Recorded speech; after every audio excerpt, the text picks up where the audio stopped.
aujourd'hui par l'armée rwandaise. Avec ses supplétifs le M23, elle tue, massacre, viole nos mères et sœurs.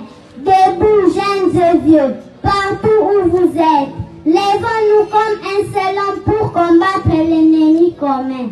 Unissons-nous et bannissons dès à présent la haine, la traîtrise et l'hypocrisie pour ne jamais trahir le grand Congo.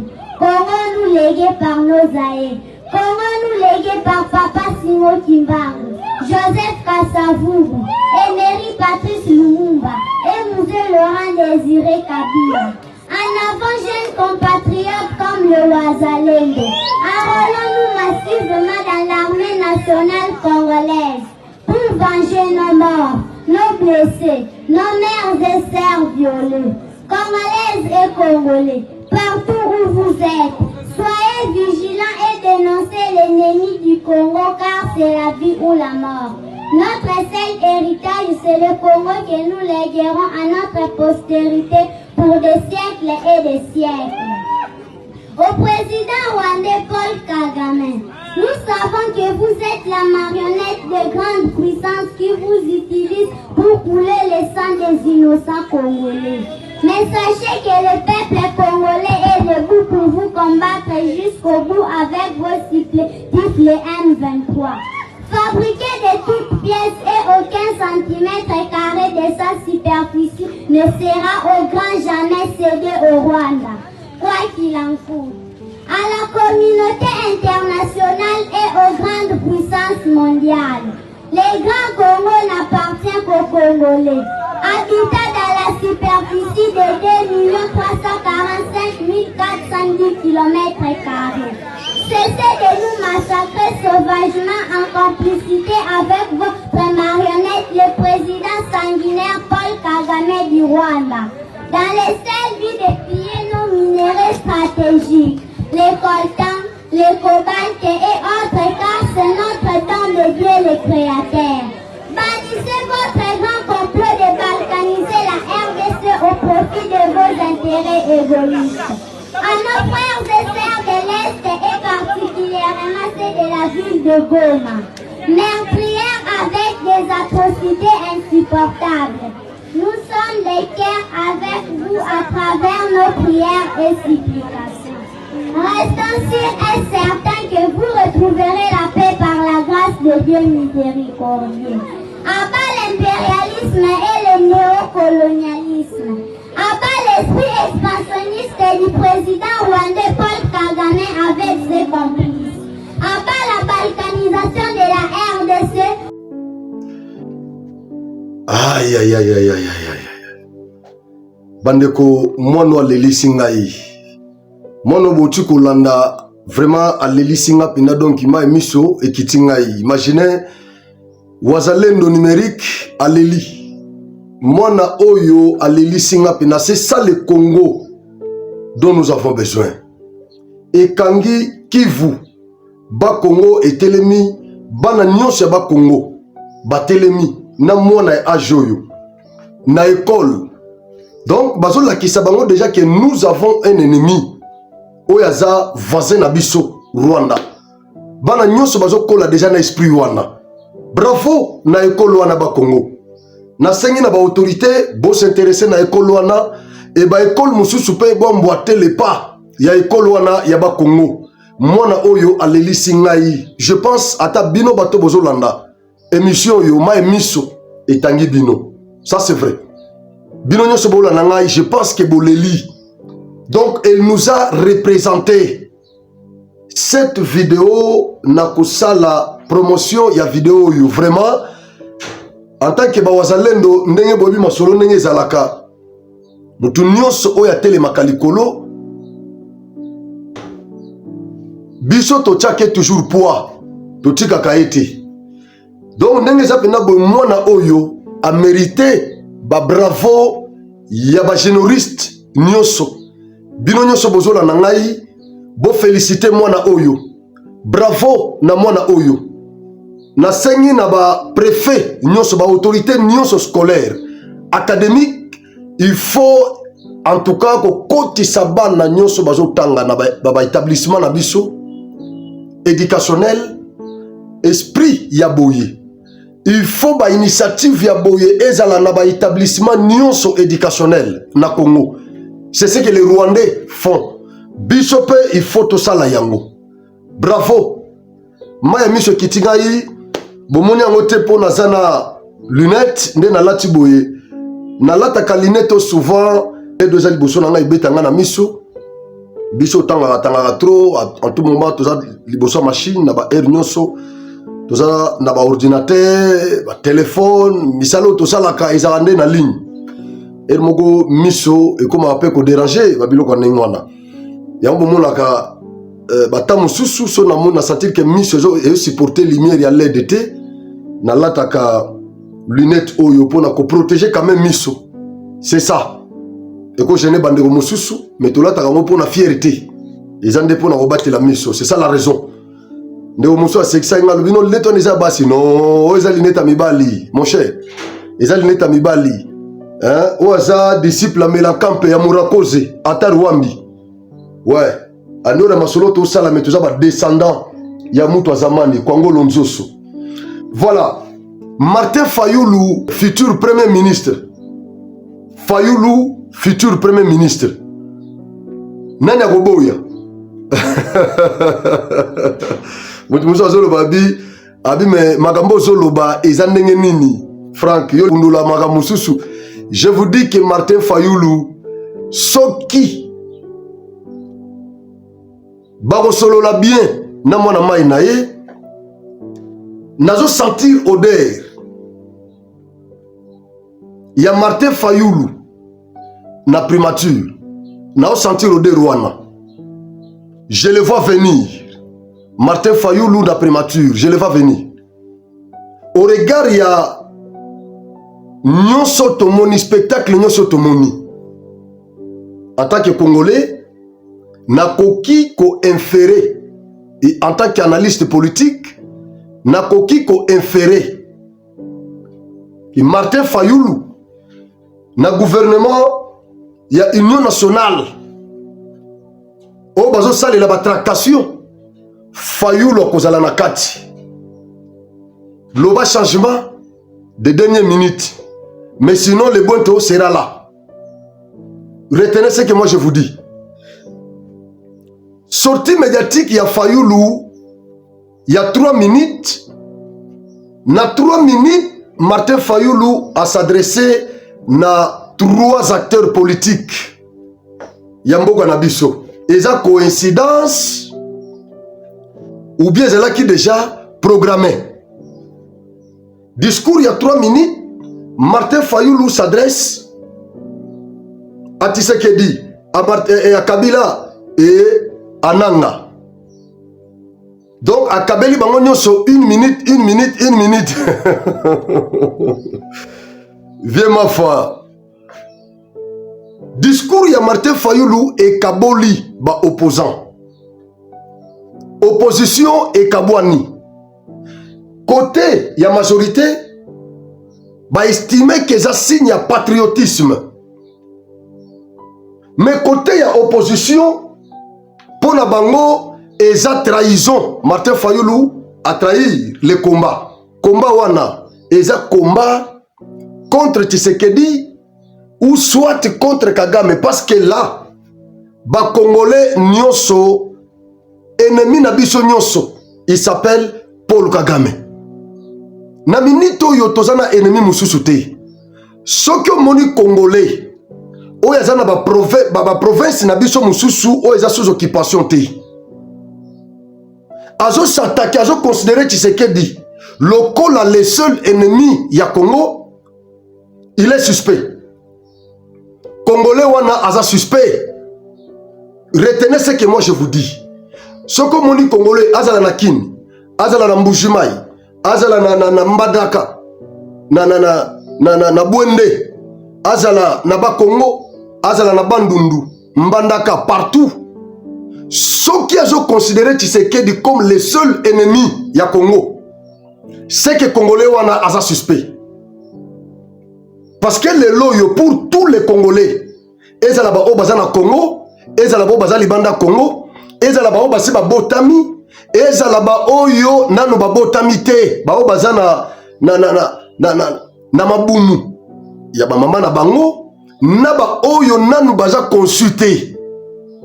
Pour tous les Congolais lelo yo ennemi na biso eza Kagame, ennemi exogène, ennemi endogène, tozana Kabila, tozana Nanga, tozana Frank Diongo, tozana ba nyonso baza na sima na bango. Opposition non armée bazo considérer Tshisekedi lokola ennemi ya Congo. Donc kosola Tshisekedi, ko s'approcher pembe na Tshisekedi eza ko trahir combat. Il s'agit là de quel combat? Donc bino boleki biso bato tozolata bateni oyo na nzoto.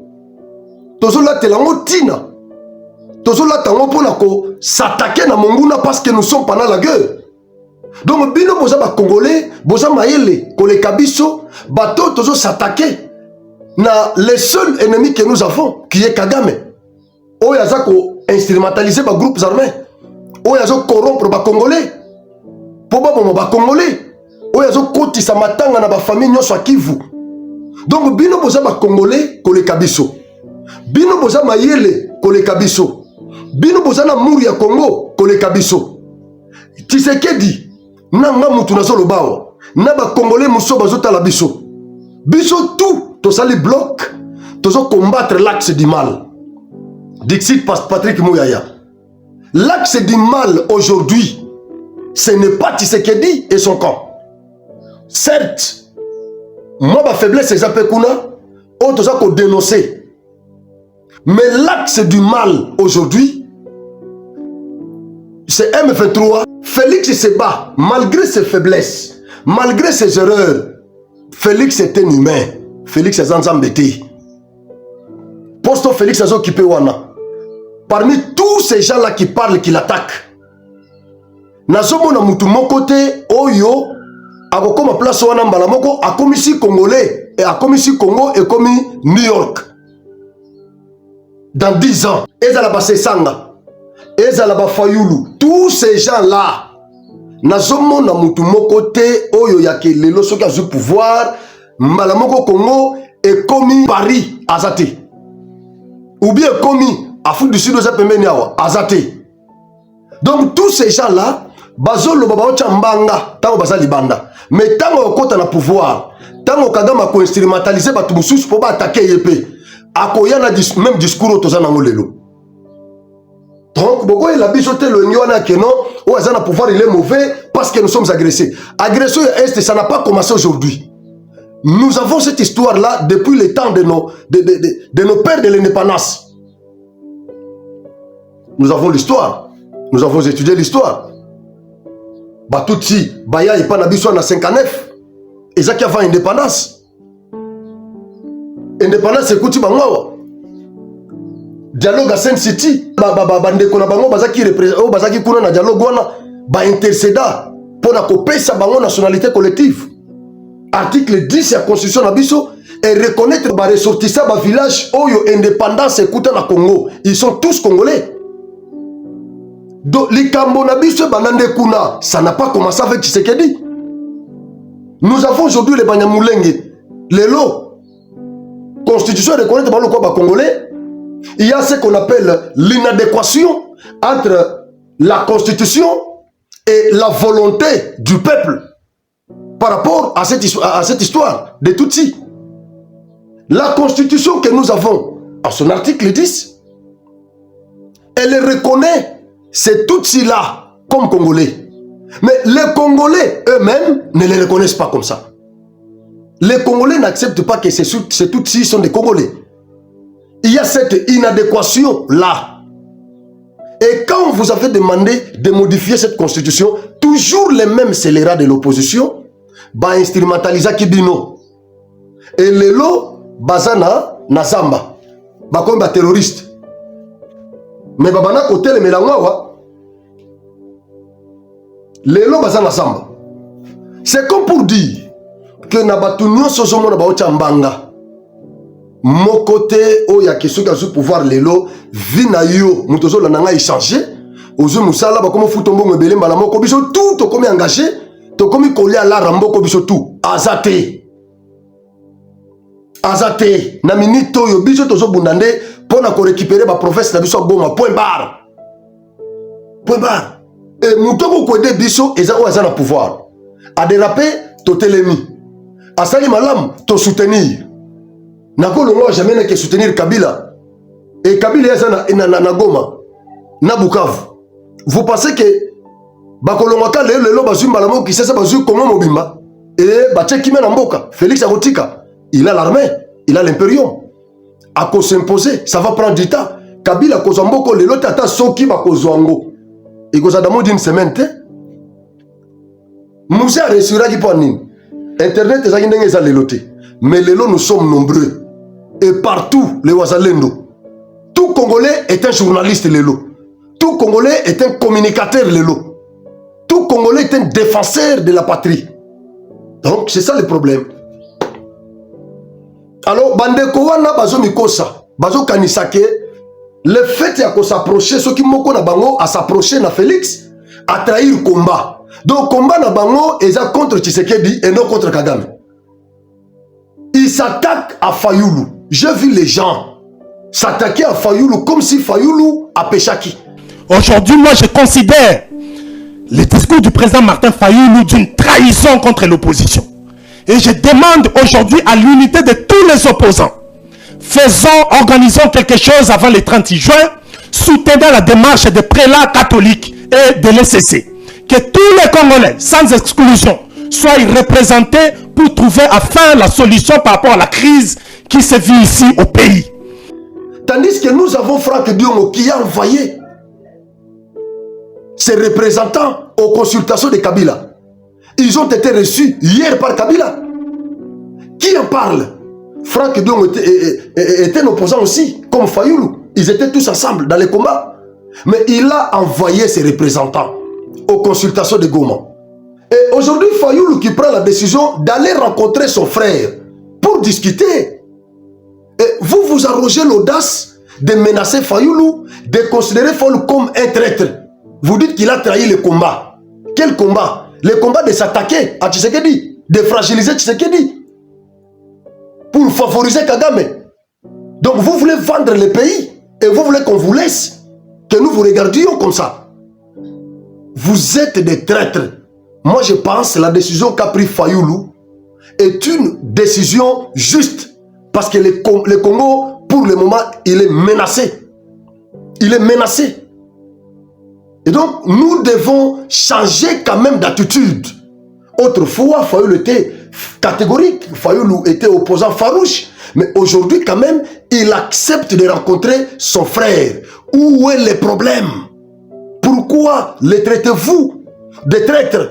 Il a trahi quoi? Il a trahi quelle idéologie? Est-ce que dans cette opposition, vous êtes unis au moment des élections? Est-ce que vous allez ensemble?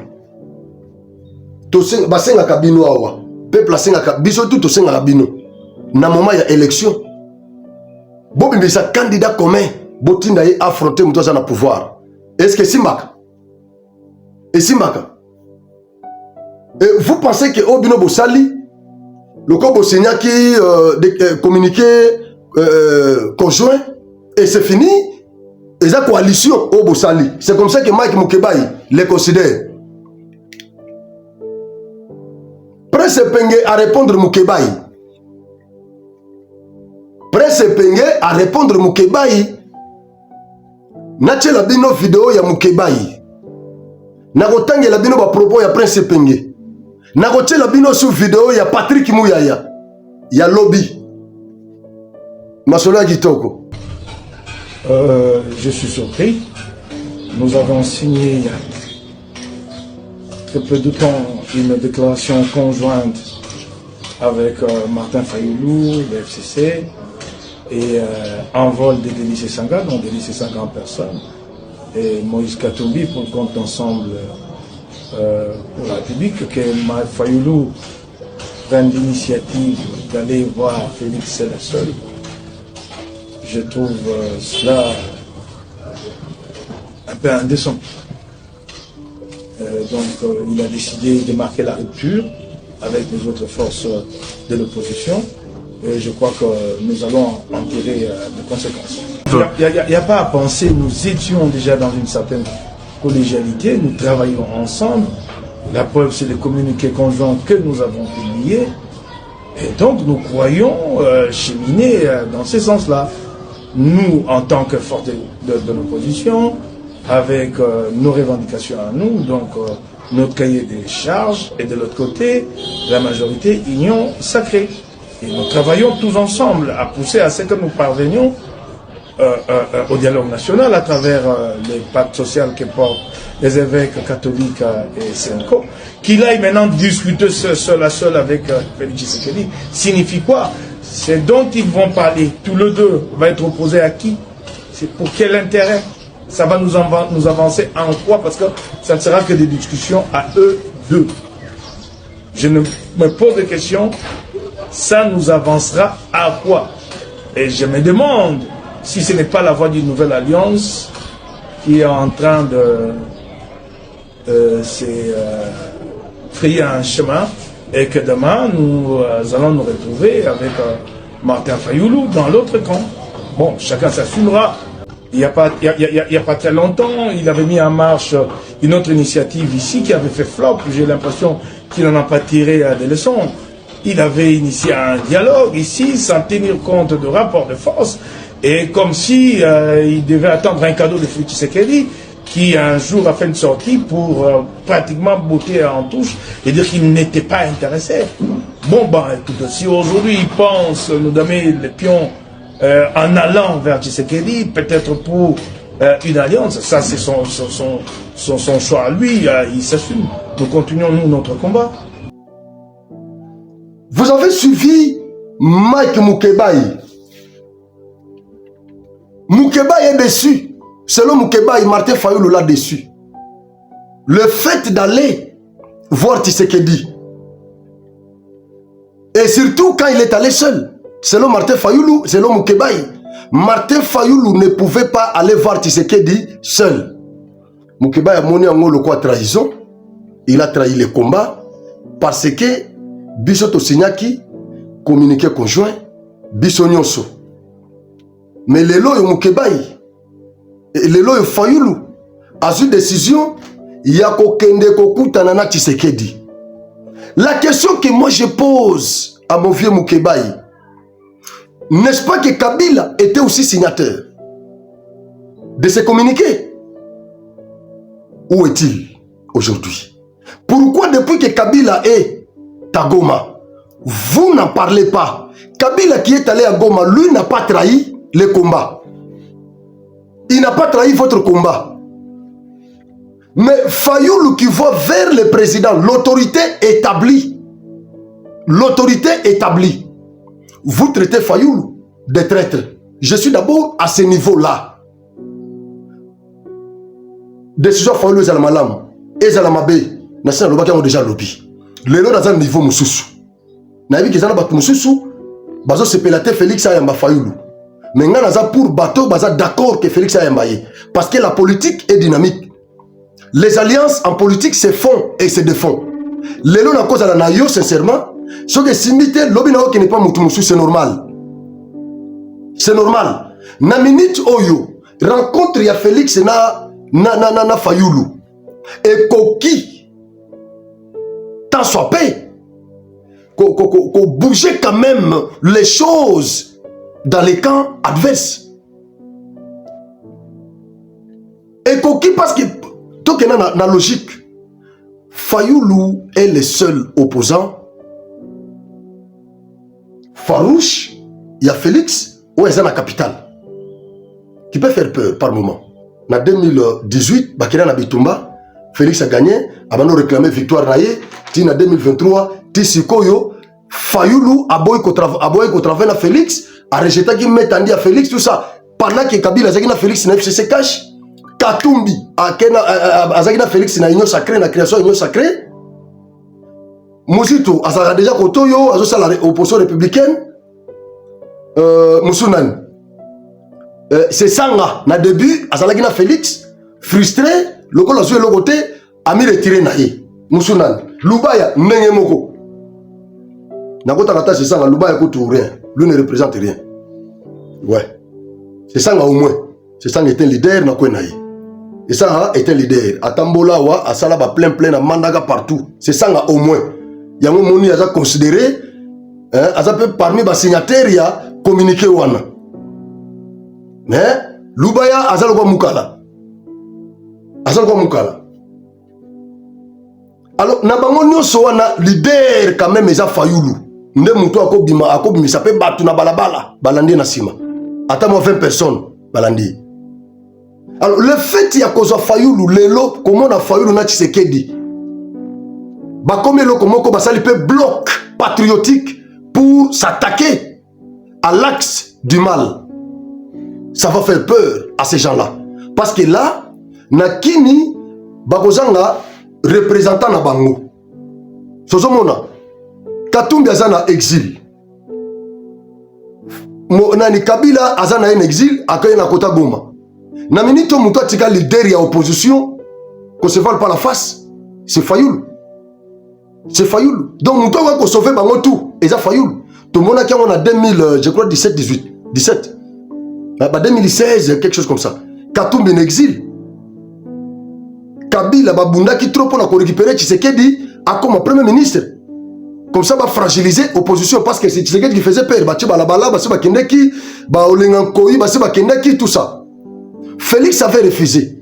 Et c'est ce qui avait sauvé Katumbi. Félix a commis président parce que tant on a sauvé comme premier ministre, mais aïe comme président Telelo. Mais le coup la boya comme premier ministre na Tawana va sentir qu'il est quand même dur sous Kanango à gagner une élection. Le peuple a payé confiance. Lelo azongi si Katumbi azongi va payé passeport tout ça aïe boya à trahir les sous. Donc lelo yo muto ko sauver Katumbi Kabila tous ces gens là il s'appelle Fayoulou. Le fait pour Fayoulou il y a kende lelo ko ça la bloc na Tshisekedi. Parce que naïbi qui est en bako solo là, bah ça va homme d'état. C'est déjà un pas de géant. C'est déjà un pas de géant. Tant bako kuta na bango mi balé, ce sont des frères, des amis de longue date, bako solo là. Ouais, bako bossa na bako de gueule nyoso tout ça ba ça yana ki bako bossa na bako solo là. Et tant bako solo là, bako yokana. Basaka na place moko bako yokana. Je pense que bako kende en quête de poisson, ce sont des hommes d'état. Bazana place moko bako yokana kaka. Si ko pona kamususu Fayoulou a trahi parce que espoir na bango ezaki na Fayoulou. Fayoulou peut remarquer Katumbi n'exil nani Kabila akena guerre. Sikoyo ngana tikali moko. Donc ngana sikone na ma charge na bango tout na bimisa batu na balabala na sala boye et puis Katumbi nenga zawana akotikala jamais ko tchanga soularte nenge ezalaki na 2018 parce qu'à comprendre que non masolo na ngana e bebaki après. Donc akotikala su kotinda la rawate même Kabila n'a pas kotinda te. Donc nga sikone na ma charge na bango tout na Congo. Et entre temps na déjà sur na 72 ans sur 71 ans. Et na guerre ya Estoyo 3 ans Félix na 2028 na ozala déjà sur na 75 qui sont 74 babilo kwa nengwana. Et là na 2028 na sur na l'arté. Bon est-ce que élection ekozala na guerre eza na est makambo eza na mboka tout ça est-ce que élection ekozala est-ce que tozala mbongo ya organiser na élection. Bon sur l'élection ekozala té. C'est que Félix a retikala jusqu'à l'installation d'un nouveau président élu. Et na kozala tamusus na ba 82 83 ans. Je serais déjà affaibli. Et qu'est-ce que moi je fais? Tamiena zo décision mboko zamboka na ngai d'après tout nako kuta nata na mona mai to solo là to lukandenya ko combattre axe du mal. Alors après ceux qui m'a comme partage kozala nous pouvons faire il n'y aura pas de problème. Nasir Moumi n'a pas passé conseil habitata to so kolat. Ce que kozala ka mbongo nyoso fa de naus ezo ke na combat on peut zongi salalarte. Tata, tozana banat. Kalate awa togonuna. Alors ça sera comment l'histoire? Non. Wana za master na yo bokende okutana kolanda bato Katumbi azana mbongo ayiba. Katumbi azaki na pouvoir zoa il a l'argent. Kabila azaki na pouvoir zoa il a l'argent. Bachaderi tous ces gens ont l'argent. Mais yo ozaki député provincial après aucune opposition, opposition. Mbongo na biso zo ki na fa de naus. Et là, qu'est-ce que nous faisons? La politique, non, tika biloko na opposition, age na biso ici masouté. Nazur mère a parlé, il y a Fayoulou. Ndem doit faire pression. Faut leur comprendre que c'était ma solo zavredi. Bana mai, basi banginaki déjà basi baliaki. Lelo baso bele la détournement, mais bango ba détournaki déjà bazanango, basu détournement na bango ba kundi yango. Ba komi ko brandir détournement régime à Félix. Mais entre-temps, on a soutenir bango, mais bazana ba kingakati, bazana ba kashobwe, ils ont beaucoup de choses et nga na zampiaka.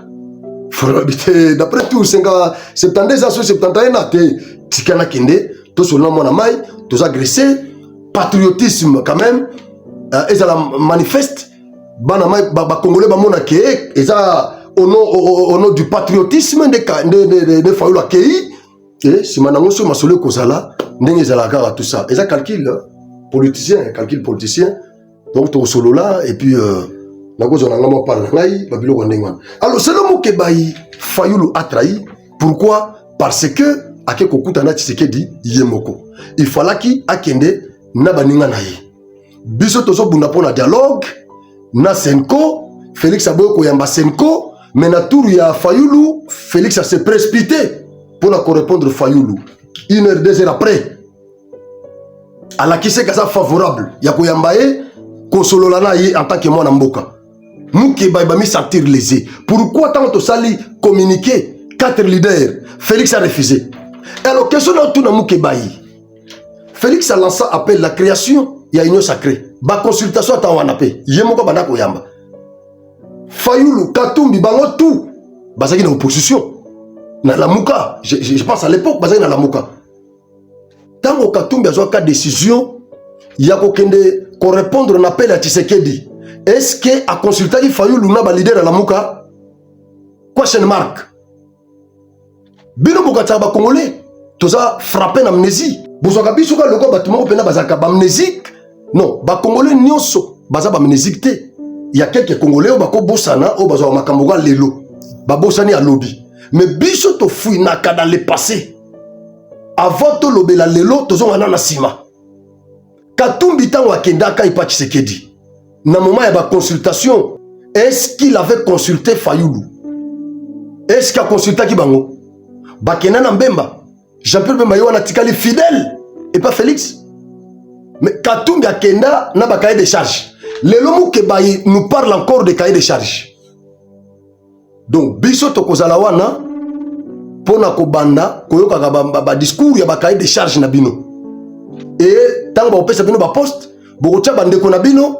Et biso to goya pour soutenir bino tango tango boluka pouvoir ndeto ye to bibi balabala to na ba média to boa kimbela mais area partage à poste bozo bandeko na bino botie bangwana Moukeba il nous parle de cahier de charge.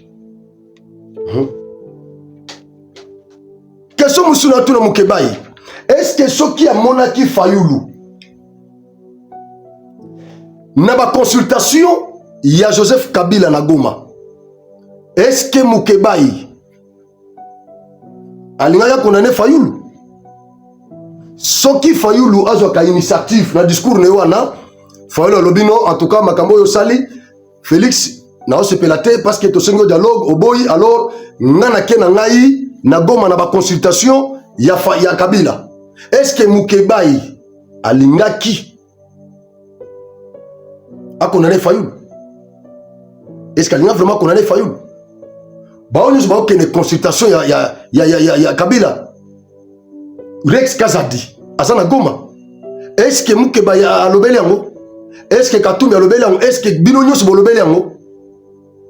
Tant que n'est pas Katou Kabila, vous n'en parlez pas. Mais tant que Fayoulou n'est pas Tshisekedi, et vous faites des coups de gueule. Il faut botika ba biloko na tout ça.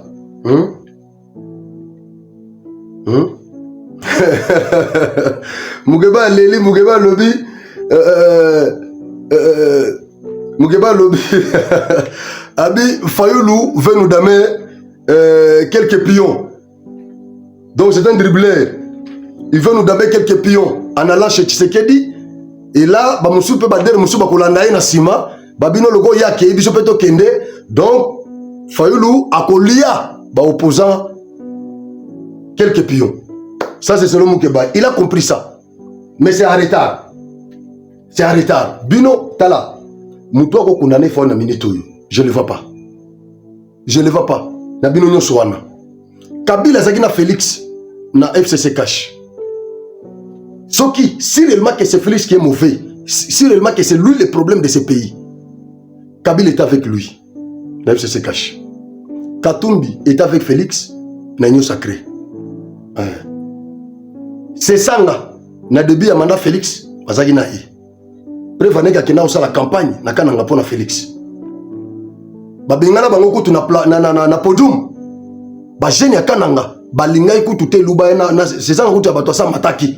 Mais luba ya zaki humilié. Azoni mo mata na podium. Ba jeune bazo pega biria yo ko mata kuna te osa traître. Il fallait que Félix a intervenir. Botika c'est notre frère. Botika ya mata. Ne Lubaya aye ko mata na podium. Banda wana atikala suko zo mandate. Manda suko tsaka manda wana. Turo na sisanga na ibarate. Baza ba frustré. Donc na bango nyonso wana nazomona mutu ako condamné Fayulu te. Fayulu boyaki mais lelo Fayulu zone di mako travailler na Félix na contexte nini oyo Kabila akena Goma. Etango Katumbi alandaki Kabila na Ethiopie akekuta na Kabila. Mukeba azaki wapi? Mukebai azaki wapi? Et lelo yo tango Fayulu akekuta na Félix nde Mukeba fongoli munoko. Botika biloko nyama moni bozo nuna bosa eloko te. Et tango ozo bunda pona Katumbi lelo Katumbi soka zu pouvoir est-ce ka okanisa yo asa proposa yo na Daniel Safu ata na ministère ata na poste moko. Yo Daniel Safu na Francis Kalombo na Laurent Onyemba Katumbi asa proposa bino wapi? Asa proposa bino wapi? Soki poste monani eke na Katanga azuma bandego na Katanga pa ache bangwana bangone baza maele do bino baza maele te e bomitu na kate.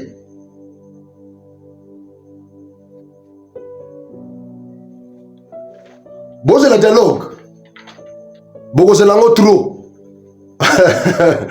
Boze lango trop. Imaginez etikali 3 ans pour Félix assis sa mandat nae. Félix a koyamba bino lelo na dialogue.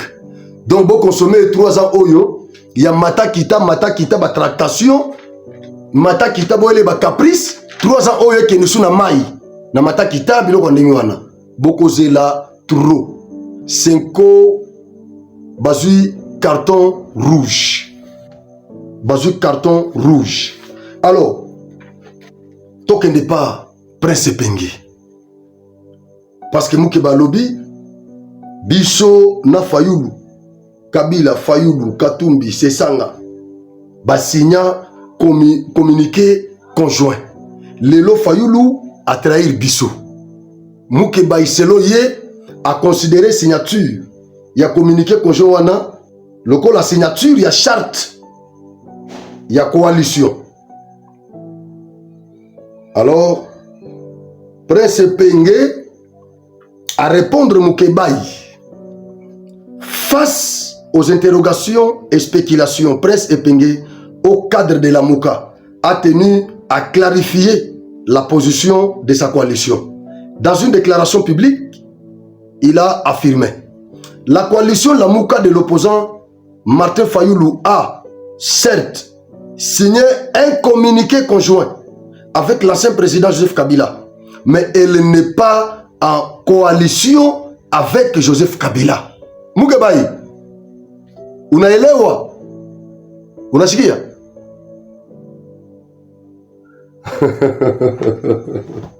Ça, c'est la politique de chez nous. Ils ont tic-tac. Ils ont tic-tac. Moukebaï a considéré signature. Il y a communiqué conjoint, le code la signature, il y a charte, il y a coalition. Prince Epenge a fixé opinion publique congolaise. A rappelé bango que signature na biso wana eza ya coalition te. To signa communiqué wana poto sa la coalition te. Donc biso na Joseph Kabila, toza na coalition te. Biso na Katumbi, toza na coalition te. parce que biso na katumbi tokangamaka topanzanaka tokangamaka topanzana donc coalition ezati to signer communiqué pour na kosenga dialogue alors tomoni que Félix a résisté abwakisi rapport ya Senko ngai en tant que leader parce que bino boza na mboka te so na ABC Félix et Kabila yaka Katumbi yaka to kekuta na Félix est-ce que bokoya bino boza na exil bomikimeli babengani bino te bomikimeli siko ngana za na mboka qu'est-ce que je fais? Je vais voir Félix. Il faut na keno kuta na ye to solo là na proposer ce que nous pouvons faire et ce qui peut to ka ina ye film silit et ça ma solo Congo ce qui n'a proposé le hôtel tel à prendre en considération et silit to yokani to bagaré et gouvernement d'union nationale bino so bokoboya ngai na kosala Fayulu futur premier ministre ya Congo bandego toza na Congo toza na Congo masolo ya Congo ya politique ya Congo ezalaka obe bongo échanger te banda tata Mobutu banda tata Kasavubu tata Lumumba ti lelo masolo ya politique ya Congo ezalaka obe bongo lelo nazana yo lobby na kimi nazana mutu mususu lobby kuna c'est ça la politique congolaise biso nde toko changer ngo lelo te ce que Fayulu a fait et banda kala ezo kende ti eko continuer aka c'est comme ça que chez nous disons que la politique est dynamique bandeko tokuta yango wana eza principe ya politique et pas na biso un autre principe politique dit ceci les alliances en politique se font et se défendent. Donc, comprendre on a sens wana. Mais ce qui koyaya Fayulu pembe na Tshisekedi et ko pousse ba epenge ba communicateur nyonso ba koma ko défendre Kabila to ko délivrer bango. Parce que là ils seront obligés de défendre la patrie qui est dirigée par son excellence monsieur Tshisekedi Félix Antoine Tshilombo. Bakombo nyonso wana ezaye ata ndenge na perturber ordre ya bakombo na ye mais nyonso ezaye au lieu tosala musala o biso moko imaginez epenge a rejoindre biso lelo ndenge tozana Patrick Lokala bango nyonso wana au senti que langage na bango changé nani Peter Tchani malgré ma kamuso mike tout ça ya régime Tshisekedi mais quand même au nom de l'amour de la patrie bande ko ba rejoindre biso tozo bunda siko biso tout nesika ngai na kolobate Patrick akoloba nesika kolobate muso koloba nesika kolobate muso soki toza ebele quand même voix na biso ekoyokama bato bazolanda ngai te bakolanda pe Patrick bato bakolanda Patrick te bakolanda Peter Tchani bato bakolanda Peter Tchani te bakoki pe kolanda bato mususu Prince Pengaye, Baye, Toba Alexis Légal, Baye, Batuno Sona Baye. So botali na photo, Zenati na bino photo wana. Botala bina photo wana, o Fayulu na Félix bapesa na mbote. Tala Alexis Légal na sima, na téléphone, azo kanga photo. Yé muto bana kanga photo. Donc na mitema bazo souffrir comment na Félix na Fayulu vivre aux antipodes. Ils en souffrent. Si ko équipe nyonso wana bako défendre Congo toko s'attaquer na Rwanda où est le mal et ça quand nous en église bandeko na biso moko boye bazuki ndoki ba voter bango mais biso bato toza na Saint-Esprit to délivrer bango bazonge pa na biso nzamba gagner. Dans ce cas c'est le Congo qui va gagner parce que to comme belé o tozo combattre bato wana ça sera comme ça alors pour faire asseoir mon idée Bolanda Patrick Mouyaya. Effectivement, les discours de l'honorable Fayulu qui rentrent dans ce cadre. Je pense aussi et que j'ai vu la réaction, vous avez vu sûrement la réaction de la porte-parole du président de la République qui illustre ce que nous vous avons toujours dit ici, que le président de la République était profondément un homme de paix, que le président de la République était disposé avec les autres Congolais désireux comme lui de se battre pour la préservation de ce que nous avons de plus cher. Dans un contexte où nous avons vu se faire un bloc autour de l'axe du mal. Lorsque je parle de l'axe du mal, vous savez bien de quoi je parle.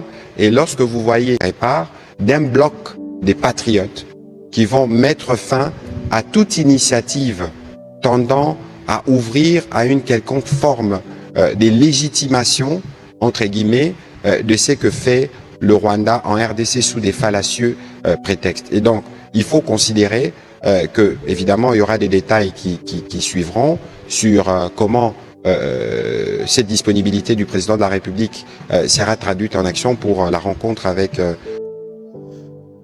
Bolandi Patrick Mouyaya. Mouyaya parle de la création d'un bloc patriotique pour combattre l'axe du mal. M23. Donc, Fayulu Okotanakati Yamasolo. C'est lui qui parle. C'est le porte-parole du gouvernement. Question Nazo Mituna.